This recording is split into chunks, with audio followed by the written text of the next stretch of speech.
আমার শখের নারীটাকে যে পাবে সে অনেক ভাগ্যবান। সত্যি সে অনেক ভাগ্যবান পুরুষ।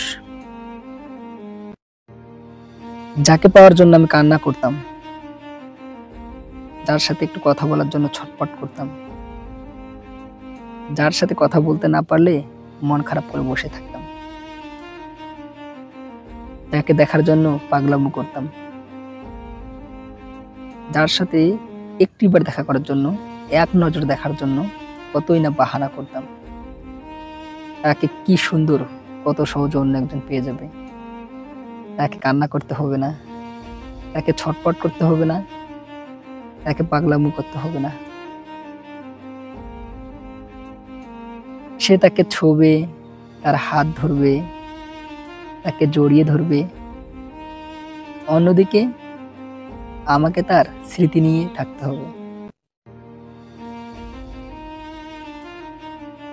যে মেয়েটা কোনো একটা ছেলের সাথে কথা বললে আমি হুট করে রেগে যাইতাম, যে মেয়েটার ফোন ব্যস্ত দেখলে আমি কতই না তাকে প্রশ্ন করতাম,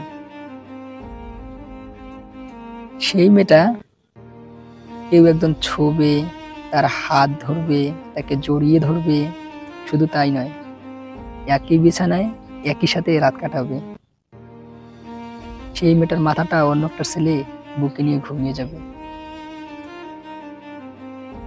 এটা আসলে কতটা যন্ত্রণাদায়ক সেটা আসলে সেই বুঝবে যে আমার মতো পরিস্থিতির মুখোমুখি হয়েছে।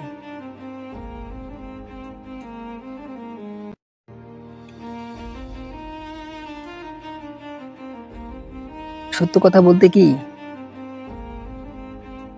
এটা আসলে মৃত্যুর থেকেও বেশি যন্ত্রণাদায়ক। তবে হ্যাঁ, আমি মরে যাব না, কিন্তু এটা সত্যি আমি তাকে ছাড়া কখনো ভালো থাকতে পারবো না। আমি তার কাছে হাত জোর করে ক্ষমা চাই। তাকে আমি অনেক জ্বালাইছি, অনেক কষ্ট দিছি, অনেক কটু কথা বলছি, তার উপর রাগ করে তাকে অনেক বকাবকি করছি। তাকে আর কখনো কটু কথা বলবো না, তার উপর কখনো রাগ করব না, অভিমান করব না, তাকে আর কখনো জ্বালাবো না। সে ভালো থাক।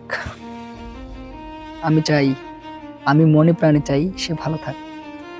সে ভালো থাক অন্য কারো বুকে, সত্যিই ভালো থাক।